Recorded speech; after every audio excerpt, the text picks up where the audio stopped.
Nós vamos, neste momento, passar ao nosso momento de edificação e estudo da Palavra do Senhor. Está conosco nesta noite o nosso irmão seminarista Rafael Sagaz, Rafael Murilo Sagaz, não é? Esse é o nome completo? Muito bem. Nosso querido irmão já está em São Paulo há algum tempo e encaminhando para o 4º ano, já é isso? Muito bem.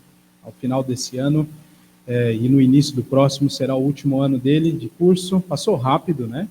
E temos visto também a graça do Senhor sobre ele, sobre sua família, sobre o seu ministério, e nós podemos aqui também usufruir um pouco da bênção que o Senhor tem concedido à igreja por meio da vida deste irmão a quem ele chamou. Então, hoje é ele quem vai dirigir este momento de edificação, pregando a palavra do Senhor. Preste bastante atenção, nós vamos continuar na nossa série de mensagens no Evangelho segundo João. Ele aceitou o desafio, missão dada é missão cumprida, e aqui estamos nós para continuar estudando a palavra de Deus. Que Deus te abençoe, que Deus os abençoe. Vamos ouvir a voz do Senhor.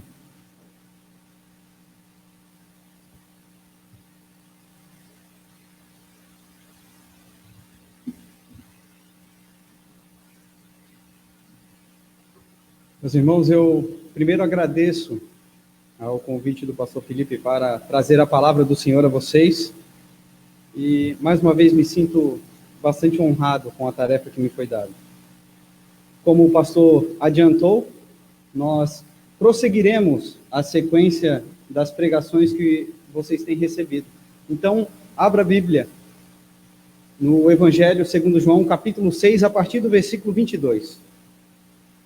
João, capítulo 6, a partir do versículo 22.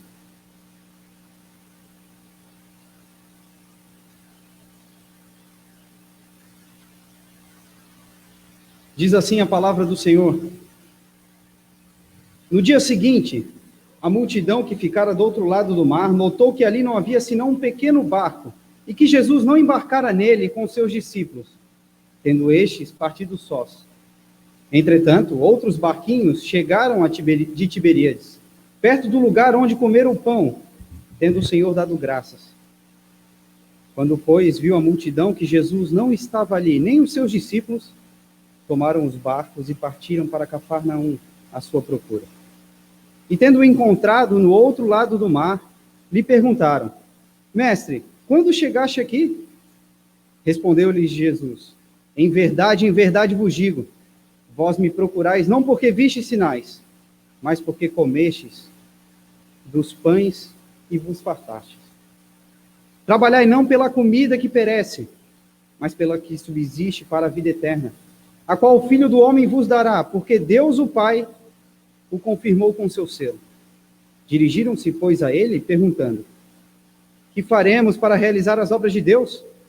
Respondeu-lhes Jesus: a obra de Deus é esta, que creais naquele que por ele foi enviado. Então lhe disseram eles: que sinais fazes para que o vejamos e creiamos em ti? Quais são os teus feitos? Nossos pais comeram maná no deserto, como está escrito: deu-lhes a comer pão do céu. Replicou-lhes Jesus: em verdade vos digo, não foi Moisés quem vos deu o pão do céu. O verdadeiro pão do céu é meu Pai quem vos dá. Porque o pão de Deus é o que desce do céu e dá vida ao mundo. Então lhe disseram: Senhor, dá-nos sempre desse pão. Declarou-lhes, pois, Jesus: eu sou o pão da vida. O que vem a mim jamais terá fome, e o que crê em mim jamais terá sede. Porém, eu já vos disse que, embora me tenhais visto, não credes. Todo aquele que o Pai me dá, esse virá a mim. E o que vem a mim, de modo nenhum lançarei fora. Porque eu desci do céu não para fazer a minha própria vontade, e sim a vontade daquele que me enviou. E a vontade daquele que me enviou é esta: que nenhum eu perca de todos os que me deu. Pelo contrário, eu o ressuscitarei no último dia. De fato, a vontade de meu Pai é que todo homem que vir o Filho e nele crer tenha vida eterna. E eu o ressuscitarei no último dia. Oremos ao Senhor mais uma vez. Pai, a tua palavra foi lida. E nós somos tão privilegiados por termos em mãos as tuas escrituras. Obrigado por falar conosco, Senhor. E assim continue, iluminando-nos através do Espírito Santo, para que recebamos a tua exortação, o teu ensino e o teu consolo. E é em nome de Cristo que nós te pedimos. Amém. Segundo o censo do IBGE de 2010, são aproximadamente 22% dos habitantes no Brasil que se consideram evangélicos. Cerca de 40 milhões se dizem evangélicos. Megas igrejas abrem a todo mês e rapidamente enchem. Não é difícil nós percebermos isso. Está diante dos nossos olhos. A questão é, por que grandes multidões procuram Jesus? E o nosso texto vai nos apontar, primeiro, os aspectos negativos dessas motivações, e depois a real, verdadeira motivação. Afinal, por que as pessoas procuram a Jesus? Nas 2 últimas semanas, vocês viram que Jesus multiplicou os pães diante de uma multidão que quase 5.000 homens foram alimentados, disse João no seu registro. Depois disso, ele atravessa o mar com seus discípulos. E aí entra o texto que acabamos de ler. Eles tinham participado da alimentação no dia anterior, e eles viram que, ao final daquele evento, os discípulos saem através do barco, e Jesus não vai com eles. E aí o texto de João, a partir do versículo 22, nos diz que no dia seguinte, essa multidão vai, então, até aquele lugar que ele havia multiplicado os pães, e procura por Jesus, porque eles sabiam que Jesus não tinha ido com seus discípulos, porque eles tinham ido sós, sem Jesus. Procuraram Jesus, não o encontraram. Não tendo encontrado, chegando barcos de Tiberíades, eles vão atrás de Jesus. Possivelmente, eles já entendiam que Jesus deveria ter ido, os discípulos deveriam ter ido para Cafarnaum. Ela era a sede do ministério de Jesus na Galileia. Mas como eles não encontraram Jesus naquele local que ele havia multiplicado pães, eles foram atrás dos discípulos. Só que para surpresa deles, e é isso que nos traz o versículo 25, para surpresa deles, eles encontram Jesus junto aos seus discípulos. Então vem a pergunta: mestre, como chegaste aqui? Essa não é uma pergunta exigindo uma resposta fria, mas eles queriam saber de fato o que havia acontecido de sobrenatural. Porque eles sabiam que Jesus não havia ido junto. Só que Jesus não dá a eles a resposta que eles esperavam. Lembre-se que no versículo 15 do capítulo 6, 2 pregações atrás que vocês viram a multiplicação dos pães, aconteceu que, tendo multiplicado aquela multidão, vendo que Jesus multiplicar e alimentar aqueles homens, eles quiseram o levantar como rei. E aí Jesus sai. Se Jesus dissesse aqui que ele havia atravessado andando as águas, e depois com o barco junto com os discípulos, provavelmente estaria alimentando no coração daqueles homens a expectativa de um Messias político e social. Mas ele não dá a resposta que eles querem. O Senhor não agrada os intentos humanos por si só. Então ele diz: em verdade vos digo, vós me procurais, não porque vistes sinais, mas porque comestes dos pães e vos fartaste. Ele não alimenta essa expectativa, porque era disso que eles estavam atrás. Jesus expõe o coração deles. Vocês só vieram atrás de mim porque vocês queriam novamente ser supridos de pão. Como vocês se fartaram no dia anterior. Esse é o motivo pelo qual vocês vieram a mim. Portanto, a genuína busca por Jesus não é motivada pelo suprimento das necessidades físicas ou materiais. A genuína busca por Jesus, ela não está pautada num sustento físico, material, pão, no caso dessa multidão. Não é isso que faz da busca por Jesus ser verdadeira. E é isso que Jesus escancara aqui o coração deles. Eles experimentaram o milagre, testemunharam o milagre, porém Jesus conhecia eles. E esse é o primeiro ensino. Jesus conhece os nossos corações, conhece os intentos da multidão. Isso já estava revelado, já fora revelado por João capítulos antes. No capítulo 2, quando ele, antes de entrar em Nicodemos, ele fala, a multidão, então, aqueles que creram nele, ele vai falar, Jesus não precisava de testemunho nenhum, porque conhecia a natureza humana. O primeiro ensino que nós temos nesse texto é que Jesus conhece o seu coração. Ele sabe das suas motivações. Você não é um número nas multidões. Jesus conhece cada coração. Natanael, ele havia visto debaixo da figueira.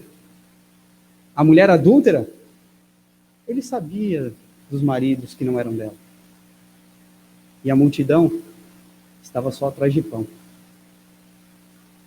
Então o coração é revelado. E o intento é parecido com o da parábola do semeador. Aqueles que participam, que recebem da palavra, mas os cuidados desse mundo os sufocam. Os espinhos, eles estavam só atrás de pão, eles receberam um sinal maravilhoso do Senhor. Mas os cuidados dessa terra acabaram sufocando a expectativa que eles tinham. Por isso, Jesus exorta eles no versículo 27. Trabalhai não pela comida que perece, mas pela que subsiste para a vida eterna, a qual o Filho do homem vos dará, porque Deus o Pai o confirmou com seu selo.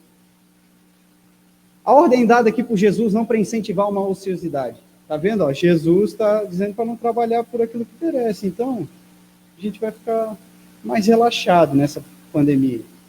Não. A própria Escritura nos diz, Paulo diz, não coma aquele que não trabalha. Gênesis vai nos dizer que do suor do seu rosto você comerá. Não é isso que Jesus está querendo enfatizar aqui, mas o objetivo desse trabalho, não a natureza dele. É uma questão de prioridade. A vida eterna está acima dessa subsistência que dura poucos anos. Como diz Tiago, a nossa vida é como um sopro. Jesus está tentando trazer os nossos olhos para a importância de colocarmos a busca por Ele como sendo a vida eterna, acima de qualquer outra coisa. Não é a simples subsistência, não é essa simples vida que nós temos, uns poucos anos que ela durará, que pode ser tirada até mesmo por um vírus invisível. É a busca genuína por Jesus, não é sustentada pelos benefícios terrenos que Ele nos dá, mas pelo celestial. Por isso que no Sermão do Monte Ele disse, buscai em primeiro lugar o reino dos céus, o reino de Deus e a sua justiça. Antes Ele havia falado, não busquem tesouros que corroem, que os ladrões roubam, mas busquem aquilo que é essencial. Nos últimos anos tem crescido o movimento hedonista, materialista, com o advento da pós-modernidade. O homem no centro, não a raça humana, mas o coração do homem no centro. E não é difícil nós vermos isso nos púlpitos brasileiros. Mas a questão é, será que Jesus veio para oferecer um evangelho de saúde? Um evangelho de prosperidade financeira? Será que o evangelho é uma tática empresarial? Para reunir pessoas que querem ser bem-sucedidas?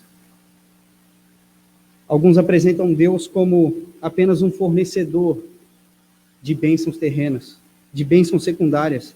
É verdade que o Senhor é o dono da prata e do ouro. É verdade que o Senhor pode te dar e te dará, se assim Ele quiser, sucesso financeiro. É o Senhor quem lhe restaura a saúde. É o Senhor quem a mantém. Isso é verdade, não é mentira. Isso a palavra nos assegura. É o Senhor quem dá. Porém, quando se enfatiza mais os cuidados terrenos, se esconde a grande, a maior de todas as graças que nos foi dada. Quando nós enfatizamos o nosso cuidado físico acima daquilo que é superior, nós escondemos a grande graça de termos Cristo como nosso Senhor. A verdadeira busca por Jesus não está nas coisas terrenas, mas na vida eterna que Ele pode nos dar. E dessa forma é barateada a grande graça oriunda da obra e da pessoa de Cristo. Trabalhar, se esforçar para aquilo que tem a vida eterna. E aqui, então, nós temos uma reivindicação do povo. Nós queremos o pão. Mas Jesus não morreu para isso. Jesus não morreu para que você reivindicasse o direito de obter as coisas aqui nessa terra. Eu determino, Senhor. Não. Jesus não morreu para que fosse garantido o seu sucesso financeiro. Jesus não morreu para que sua saúde fosse intocável. Que você fosse imune ao Covid-19. A mensagem do Evangelho é essencialmente que Cristo, Deus encarnado na cruz do Calvário, tomou sobre si a ira de Deus, livrando-nos do castigo eterno, para aqueles que creem no seu nome. E a eles, deu-lhes vida eterna. Essa é a essência do Evangelho. E todas as coisas nos são acrescentadas por graça, por misericórdia. Mas esse é o foco do Evangelho. Mas isso não pertence somente a esses movimentos de prosperidade. Nós devemos sondar os nossos corações também. E você? Por qual motivo tem procurado Jesus? Por uma cura? Para pagar as contas? Na esperança de encontrar um bom cônjuge? Se você está buscando ao Senhor prioritariamente pelo suprimento das suas necessidades físicas ou materiais, você não está desfrutando do bem maior que Ele oferece. Tudo isso Ele pode lhe dar.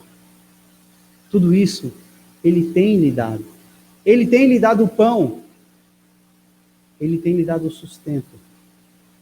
Mas nada disso se compara com a imensurável graça da vida eterna com Cristo. Nada disso. Mas quando Jesus exortou a multidão a trabalhar por aquilo que não perece, eles não entenderam. Então eles perguntaram: Senhor, o que devemos fazer? Eles colocaram foco na natureza do trabalho e não no objetivo que estava errado. Como bons judeus, eles perguntaram: como que nós realizaremos as obras do Senhor, as obras do Pai? Eles não consideraram que Jesus tinha falado que o Filho é que dá a vida eterna. O Filho do Homem dará a vocês. Jesus já havia dito a Nicodemos. Isso no capítulo 3 de João. Se alguém não nascer de novo, não pode ver o reino de Deus. Enquanto a multidão presumiu que poderia realizar as obras de Deus, Jesus aponta um único trabalho. Podem perceber? Eles colocam no plural as obras de Deus. Jesus responde no singular: a obra. E qual é a obra que é designada ao povo de Deus? Que creiais naquele que por ele foi enviado. Versículo 29. O que devemos realizar, Senhor? Creiam naquele que foi enviado. O carcereiro perguntou a Paulo e Silas: o que eu faço agora para ser salvo? Então eles responderam: crê no Senhor Jesus e serás salvo. A busca genuína por Jesus não tem nascedouro no homem, mas é pela instrumentalidade da fé. E esse homem então se apropria da graça que lhe foi concedida. A busca genuína por Jesus não tem nascedouro no homem. A obra da fé é a obra de receber o dom, a graça de Deus. Essa é a obra da fé. É isso que Jesus está exigindo deles. É esse o trabalho que eles deveriam ter. Receber a graça. O Evangelho não diz respeito ao que você pode fazer para conseguir o favor de Deus, mas aquilo que Deus, em Cristo Jesus, fez a você. Antes é o que você recebe de graça do que o seu esforço. Não sem motivo, o apóstolo Paulo foi bastante redundante no capítulo 3 de Romanos. Justificados gratuitamente pela graça. Gratuitamente pela graça. Essa é uma redundância que não define a graça do Senhor, porque deveria ter mais graça ali no meio daquela frase. Deveriam ter mais adjetivos. Graça, graça, graça, graça. Não é pela obra humana. Mas há um outro aspecto aqui negativo dessa busca da multidão, que será respondida depois pelo Senhor Jesus. Dos versículos 30 ao 34. A genuína busca por Jesus não é fruto de um coração incrédulo. É necessário crer. O Senhor acabou de falar. Então lhe disseram eles: que sinal fazes para que o vejamos e creiamos em ti? Quais são os teus feitos? Os nossos pais comeram maná no deserto, como está escrito: deu-lhes a comer pão do céu. Não seria a multiplicação dos pães, alimentando quase 5.000 homens, onde não tinha pão, um sinal suficiente? Não era essa multidão que presenciara tamanho sinal? E eles pedem mais. O Senhor quer que, mestre, tu queres que creiamos em ti? Dá-nos um sinal. Como se isso não fosse suficiente. Os fariseus tendo pedido um sinal a Jesus, lá em Mateus, também Lucas registra isso. Jesus atesta: geração má e adúltera. Pede sinal, mas sinal nenhum terá, a não ser o de Jonas. Essa geração má e adúltera que estava pedindo um sinal ao Senhor, para que crescem no Senhor Jesus. Depois de Tomé não ter acreditado, ter tocado nas feridas, no lado do Senhor, e falado que assim cria no Senhor, Jesus traz uma bem-aventurança que está fora do Sermão do Monte. Bem-aventurado aquele que não vê e crê. Aquele que não viu e crê. Aquela multidão havia visto. E ainda assim, não creram. Por isso que eles requerem um sinal igual ou superior ao de Moisés.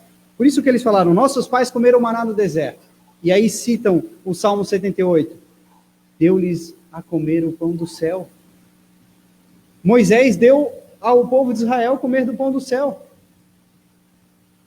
Ele só havia multiplicado os pães e alimentado 5.000 homens, mas fazer chover pão do céu, isso ele não havia feito. Então era isso que eles estavam exigindo. Eles questionavam isso.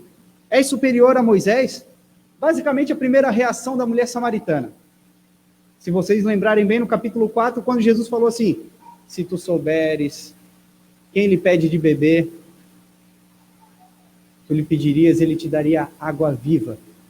Então ela, não entendendo, assim como a multidão, ela diz: és maior que Jacó, que fez o poço? E há anos nós retiramos água daqui? Eles não entenderam. Então Jesus novamente corrige o entendimento deles. Em verdade vos digo, não foi Moisés quem vos deu o pão do céu. O verdadeiro pão do céu é meu Pai quem vos dá. Eles enfatizam o instrumento da bênção e se esquece do provedor. É basicamente isso que acontece conosco, por muitas vezes. Nós enfatizamos os instrumentos usados pelo Senhor para nos conceder as bênçãos. E às vezes nos esquecemos daquele que é o provedor. E foi isso que aconteceu com eles. Eles atribuíram a Moisés algo que era do próprio Deus.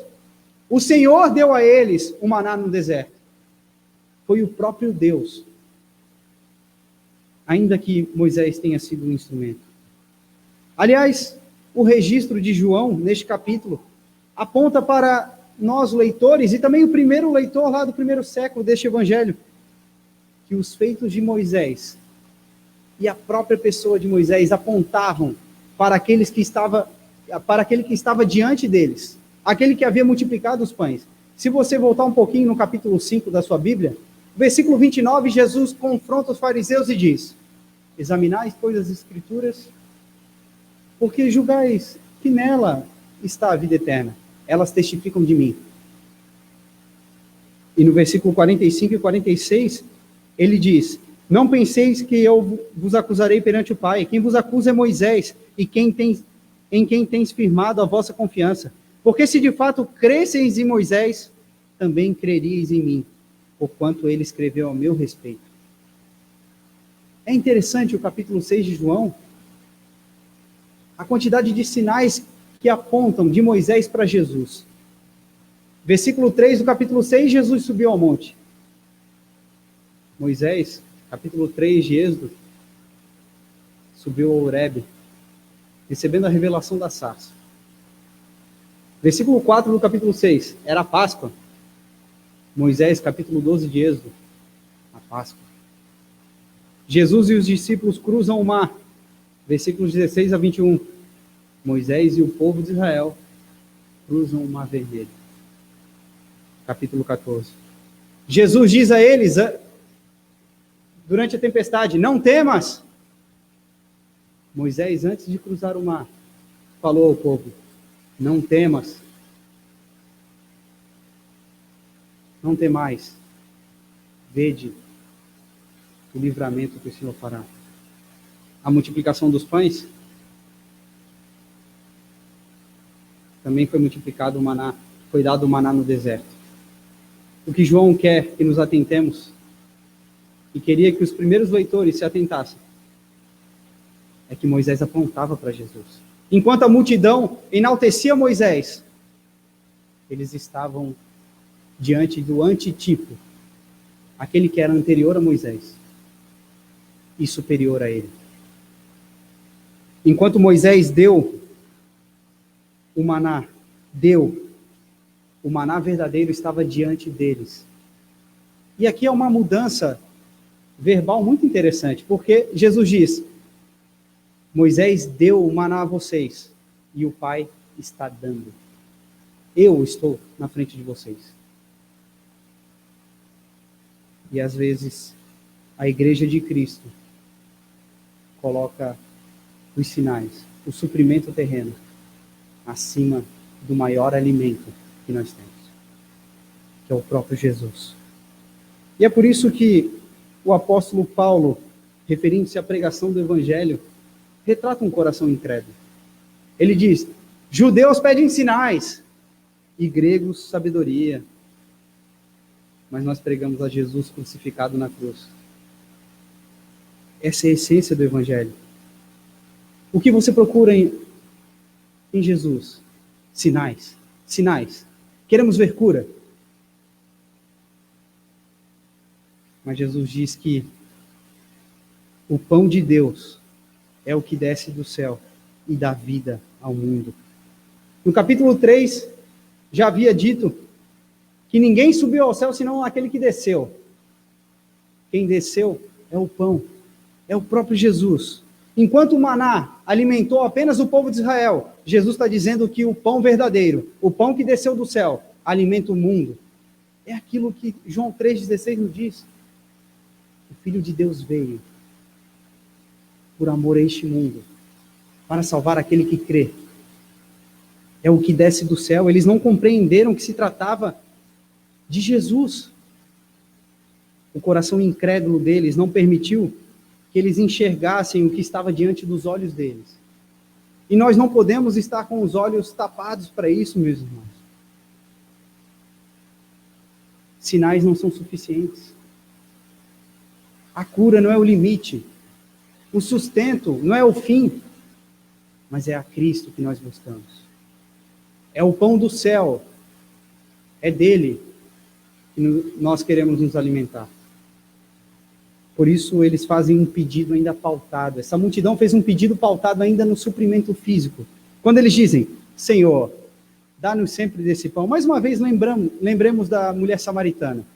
Quando Jesus então discorre ali que ele poderia dar a água a jorrar pela vida eterna, a mulher samaritana ela diz, Senhor, eu quero essa água também. Me dê dessa água, para que eu não tenha mais sede, nem precise vir buscar aqui nesse poço.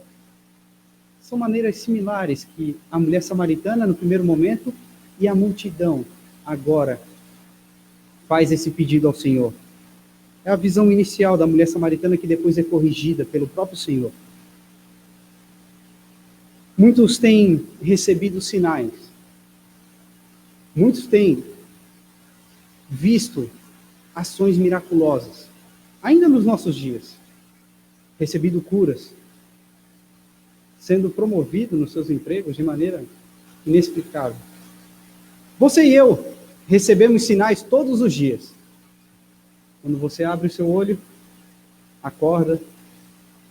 Quando tem alimento na sua mesa, são sinais do cuidado do Senhor. Mas ainda assim, muitos continuam na incredulidade.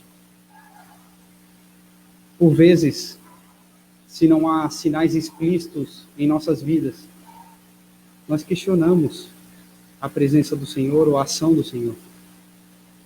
Onde está o Senhor enquanto eu passo por isso ou por aquilo? Onde está o Senhor enquanto eu estou enfermo? Enquanto há dificuldade financeira na minha casa? Enquanto o coração incrédulo olha para as circunstâncias terrenas? Aquele que genuinamente busca por Jesus olha para a frente, para a vida eterna que lhe é concedida. Porque isso sim é uma expectativa durável e satisfatória. Essa é a genuína busca por Jesus. Versículos 35 a 40. A genuína busca por Jesus é entender que Jesus é a real, verdadeira e única satisfação das nossas vidas. É por isso que nós o buscamos. Nós o buscamos porque Ele é a satisfação das nossas vidas. Desde o versículo 27, Jesus está apontando a razão genuína pela qual a multidão deveria buscá-lo. Mas agora, a partir do versículo 35, a revelação é muito clara. Jesus se revela a eles. A multidão deveria buscá-lo não porque ele poderia suprir as necessidades ou satisfazer os anseios deles, mas porque ele era a satisfação verdadeira da vida de todo mundo. Eu sou o pão da vida, disse Jesus. Essa é a primeira vez que a expressão eu sou aparece no Evangelho de João. Das 7, que tem o eu sou e mais um adjetivo, um predicativo ali. Essa é a primeira vez. É daqui para frente que a perseguição começa, porque ele começa a se revelar de maneira mais clara. E aí sofre a resistência dos judeus. Aos judeus que presenciaram a multiplicação dos pães. Aqueles que não sabiam como Jesus tivera atravessado o mar, agora escutam da boca do Senhor, eu sou. A mesma forma que Deus se revelou a Moisés no Monte Horebe. Então, Jesus assumindo a sua divindade, ele atesta que ele é o sustento da vida. Ele é o pão que concede e que sustenta a vida. O pão, na cultura judaica, e assim em muitas culturas ainda hoje, era o símbolo do sustento. É normal nós ouvirmos, vou trabalhar, vou trazer o pão para dentro de casa. Oração do Pai Nosso, dá-nos o pão de cada dia. O pão é o símbolo do sustento. E é isso que Jesus está dizendo aqui. É Ele quem sustenta a nossa vida. Ele é a satisfação plena da nossa existência. A resposta à multidão. Enquanto a multidão queria se fartar, como diz o versículo 26, Jesus apresentou a eles o sustento real e completo. Ele disse: aquele que vem a mim não tem sede, não terá fome. Alusões às necessidades essenciais da vida, comida e bebida. Se nós passarmos alguns dias sem comer e beber, nosso corpo desfalece. E é nessa metáfora que Jesus traz a essencialidade dele. É ele quem é a verdadeira vida. Enquanto fome e sede representam um vazio existencial que o homem natural tem. E ele busca preencher com outras coisas, mas nada lhe satisfaz. Nada lhe satisfaz. Jesus disse àqueles que vão e creem no seu nome, creem nele, jamais. E aqui é um aspecto muito interessante da língua grega, que é um jamais com força. É jamais mesmo. Jamais perecerão. Nunca. De modo nenhum. Eles não perecerão. Eles serão guardados pelo Senhor.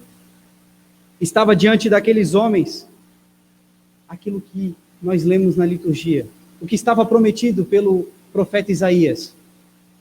Vinde, comprai, sem dinheiro, aquilo que realmente traz satisfação.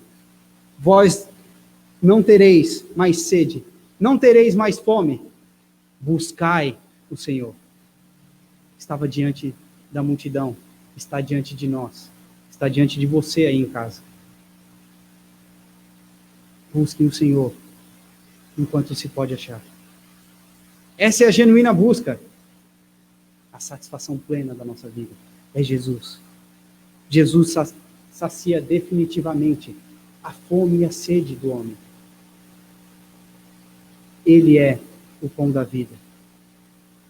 Quem tem a vida eterna, meus irmãos, quem tem a Cristo, tem tudo, ainda que não tenha nada. Quem tem a Cristo tem tudo, ainda que não tenha nada nessa vida. Se você tem a Cristo Jesus como seu Senhor, você tem o pão da vida. E de mais nada você necessita. De mais nada. Ele é a satisfação plena que você poderia ter. Ele é o sustento da vida. Não há nada que essa vida lhe ofereça. Não há nada que você tenha, bens, saúde, que lhe traga mais satisfação do que a graça que lhe foi concedida de estar em Cristo. Como nós ousamos comparar o limitado com o eterno? Como às vezes nós ousamos comparar o perecível com aquilo que é corruptível? Como nós ousamos dar mais importância ao que é passageiro em detrimento daquilo que é duradouro? Além de falta de lógica, às vezes é revelada em certa incredulidade do nosso coração.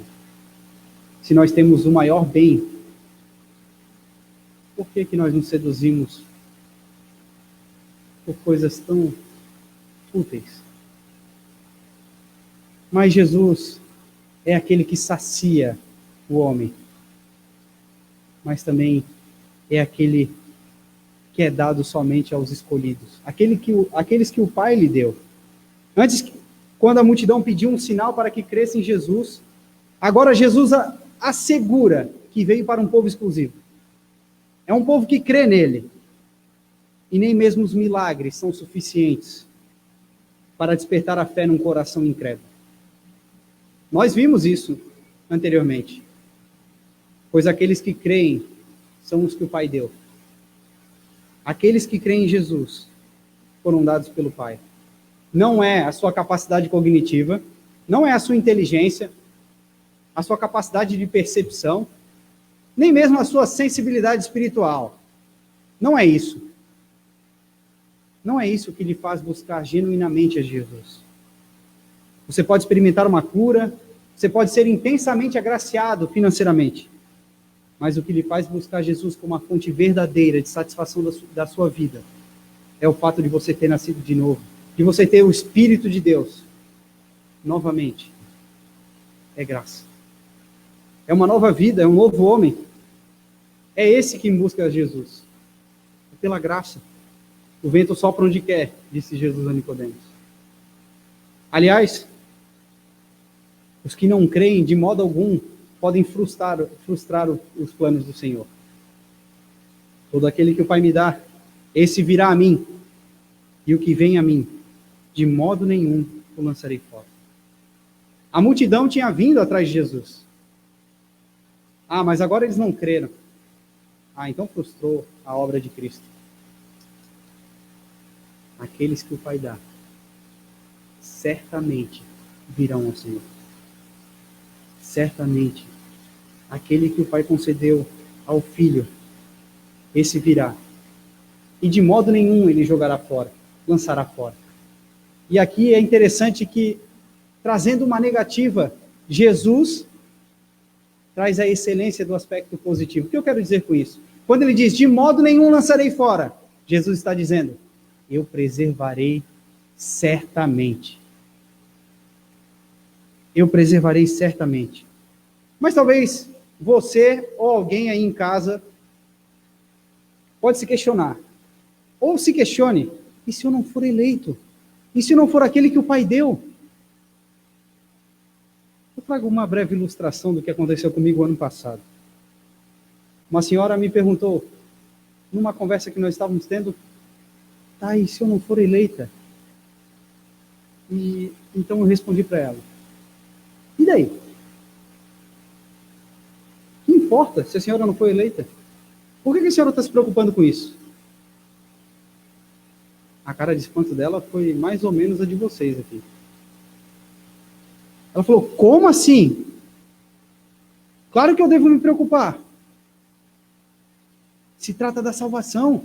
Se eu não sou eleita, eu não serei salva. Se eu não serei salva, eu serei castigada porque eu sou pecadora. E eu enxiguei um pouquinho mais ela. Não julguem a minha atitude, por favor, não agora. Eu falei, não dê bola para isso. Não dê bola, não se preocupe.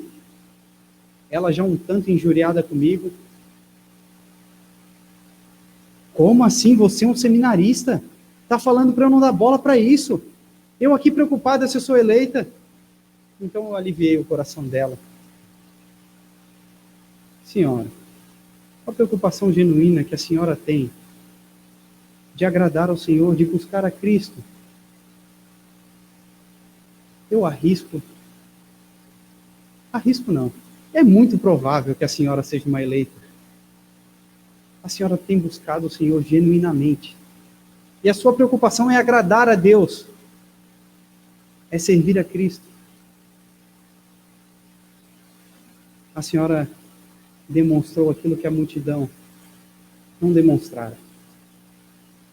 Ela procurara em Cristo a real satisfação. E a esses, Cristo de modo nenhum lançará fora. Jamais.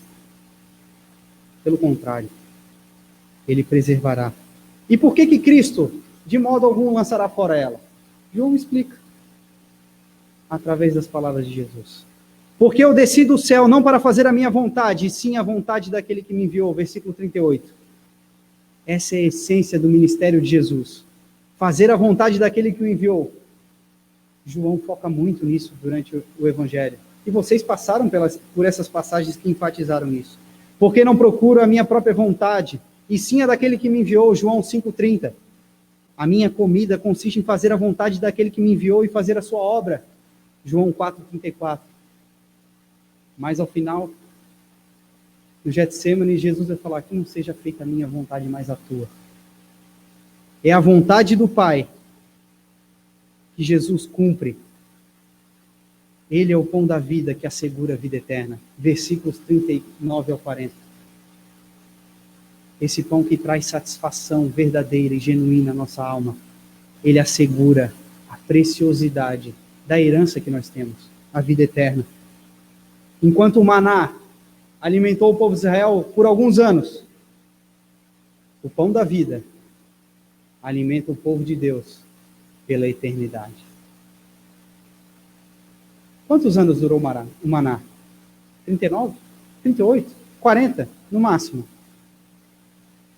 mas o pão da vida alimentará o povo de Deus para todo o sempre. Jesus é superior ao maná, porque ele assegura a vida eterna do seu povo. E essa vontade a vontade de quem me enviou é esta: que nenhum eu perca de todos os que me deu. Pelo contrário, eu ressuscitarei no último dia. De fato, a vontade do meu Pai é que todo homem que vir, que olhar, que contemplar o Filho e nele crer, tenha vida eterna. E eu o ressuscitarei no último dia. A vontade do Pai é que nenhum pereça. Nenhum.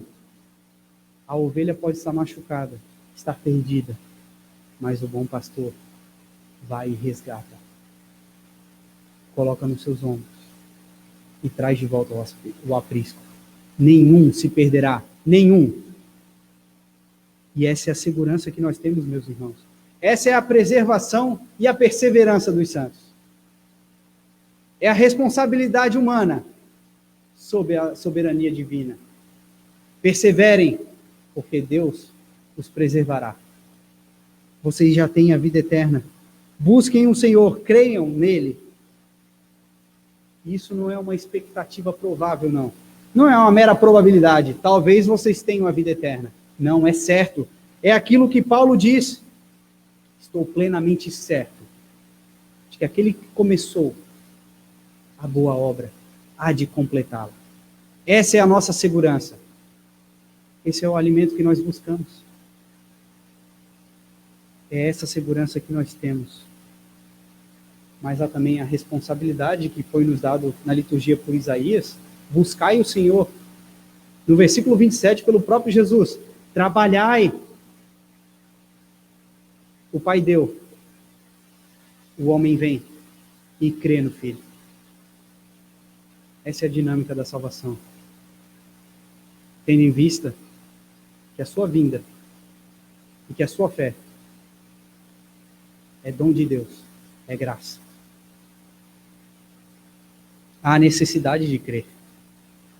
Assim como a serpente foi levantada no deserto, ou como está descrito no capítulo 3 de João, assim como a serpente foi levantada no deserto com Moisés, e aqueles que contemplavam a serpente foram sarados, porque creram. Assim também, o Filho do Homem foi levantado no madeiro, e é necessário que você creia. É necessário que você creia, para que você receba a vida eterna. A vida eterna em Cristo estão permeados no Evangelho de João. Jesus dá a vida eterna, nosso texto. Jesus é a vida eterna. 17:3. Jesus tem a vida eterna. Capítulo 3, versículo 36.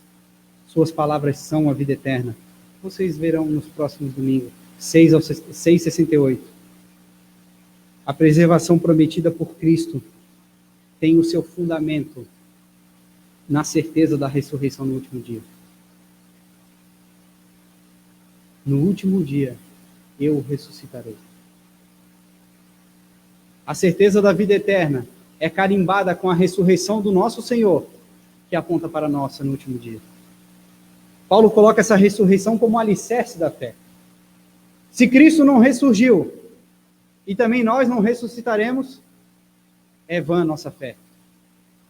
Mas esse é o alvo da vida cristã. Porque, ainda que morra, aquele que crê em Cristo viverá. Ainda que morra, ainda que padeça pelos sofrimentos dessa vida, aquele que crê em Cristo viverá eternamente. E o apóstolo João nos confirma isso no capítulo 3 da sua primeira carta. Sabemos que quando ele se manifestar, seremos semelhantes a ele, porque haveremos de vê-lo como ele é. Benefício maior você não encontrará do que a certeza da ressurreição no último dia. Aqui, algo pode lhe faltar. Uma doença pode lhe acometer. Mas ainda que você morra, você viverá por Cristo eternamente. A ressurreição em Cristo é o grande alvo da vida cristã. O grande conforto, a grande esperança. Nós não pertencemos a esse mundo, meus irmãos. Nós somos de uma pátria celestial. Somos peregrinos, como diz Pedro. E a nós é reservada uma viva esperança. Pedro nos disse, uma herança incorruptível, inacessível, sem mácula, reservada nos céus, para se revelar no último dia. E é ela que nós almejamos. Finalizando, no último dia, não estará diante do trono de Deus uma multidão sedenta de pão. Não estará diante do trono de Deus uma multidão que quer os cuidados físicos ou materiais. Nem uma multidão com um coração incrédulo ou que se acha digna do favor de Deus. Mas no último dia, como respondeu o apóstolo João ao ancião, quem são esses? Lerei para vocês, capítulo 7 de Apocalipse, versículos 14 a 17. Quem são esses? Perguntou o ancião. São estes os que vêm da grande tribulação, lavaram suas vestiduras e alvejaram no sangue do Cordeiro, razão por que se acham diante do trono de Deus e o servem de dia e de noite no seu santuário. E aquele que se assenta no trono estenderá sobre eles o seu tabernáculo. Jamais terão fome, nunca mais terão sede, não cairá sobre eles o sol, nem ardor algum, pois o Cordeiro que se encontra no meio do trono os apacentará e os guiará para as fontes da água da vida. E Deus lhe enxugará toda a lágrima. Essa é a verdadeira busca pelo Senhor. É isso que faz sentido para a nossa vida. São esses que buscam genuinamente por Jesus, pois creem que Ele tem, concede e é a vida eterna. Essa é uma mensagem de grande confronto para os nossos corações. E talvez você tenha vindo aqui ou acessado a pregação em busca de um consolo terreno. As dificuldades ou até mesmo as enfermidades o assolaram e o Senhor utiliza esses meios. Mas a proposta que lhe é feita hoje é que ainda que você tenha vindo por uma cura, pelo um sucesso financeiro, lhe é dado muito mais. Isso e muito mais.